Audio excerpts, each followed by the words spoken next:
Hello, Kelly here with Kelly's Soroka Tarot. I just got through with going through the Mermaid Tarot and reading the guidebook that goes along with it. Before, when I get a deck, and I got this deck not too long ago, and when I get a deck, I like to read through the book. If it's a big book, I like to read through it first and really get a sense of the cards and the author and the artist and what the deck is all about before I actually start reading with them. So after I go through the little white book, as it's called, or the big colored book that this one is, then I do maybe a few little readings for myself just to get in touch with the deck, and then I go ahead and start using it if I like it, and I go ahead and start using it in some readings. So I just finished with the Mermaid Tarot, and I just wanted to tell you a little bit about the deck and go through a spread that I did with this deck.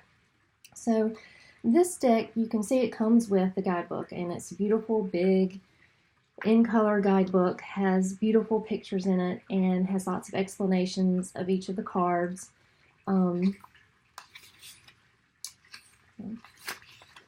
Of each of the cards, and it tells you, really gives you some detail and gives you a little story about what's going on in the card. And I found that even if you really don't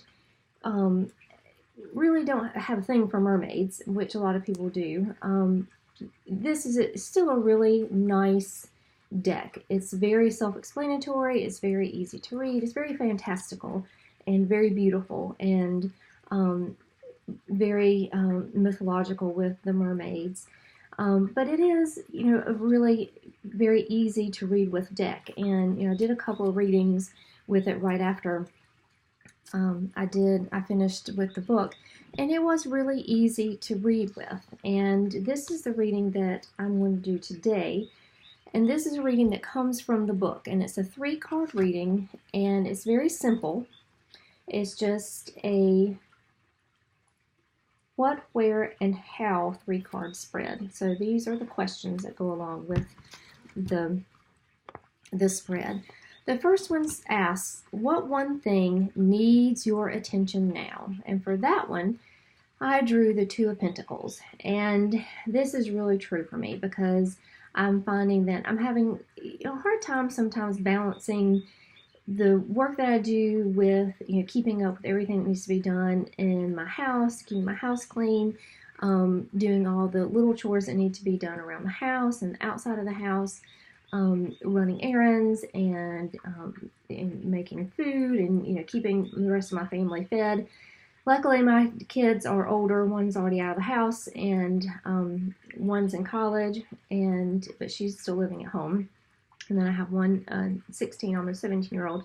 So they're pretty self-sufficient, and I don't really have to do a lot for them anymore. But there's still a lot of things that need to be done around the house. Those fun things like cleaning the bathrooms and dusting and things like that. And sometimes with my work, I tend to get really involved in what I'm doing in my work and don't really pay attention to what's going on in the rest of the house. And so that's one thing that I really need to focus on. And then the second card, the second position, asks, where is your focus best spent in regards to this one thing? And so this one I got the Star. And the Star, of course, is a Major Arcana card. And it's something that is a guiding light, something that gives you a path to follow.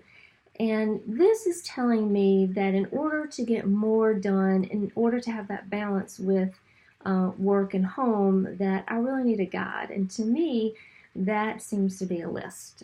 Lists are really helpful for me to make sure that I'm getting things done that I need to get done. So I'm really good about making a list about the things that I need to do for work, and I think that I need to do the same thing with the things that I need to do in my home life, and making sure that I have a list of those things and I pay as much attention to that list as I do with any other lists that I have or other things that I'm going on.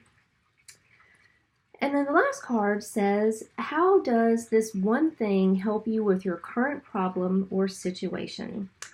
Well, to me, the 2 of Cups is telling me that in order to for me to find that balance and to use some guidance in getting that balance done. This is going to help me in my relationships, and my relationship with my work, my relationship with my home, and the relationships with my family, because they're important as well. And it's important to me that they have a nice place, nice place to live, a nice, clean house, that they have, food to eat, and that, when they come home, that dinner's ready, and that they can count on those things. So this focusing on this one thing of balancing work and home is going to help me not only with the relationship I have with my work and with my home, but with the people that I'm interacting with every day, and the people that I want to make sure are that I'm being the best person, being the best wife or mother or friend or a coworker that I can be. So that is the spread that the spread from the Mermaid Tarot, and you can see the cards. They're really easy to read. I think that they're pretty self-explanatory and pretty intuitive, even though a little bit of it has to do with mermaid lore. They're still pretty easy to read, and I really like working with them. I like the colors. They're really pretty, very soft colors, that under the sea feeling. So this is the Mermaid Tarot, and I will have links to where you can find the Mermaid Tarot, either in the comments on the Instagram post or underneath in the description of the video. So have a good day. Thanks. Bye.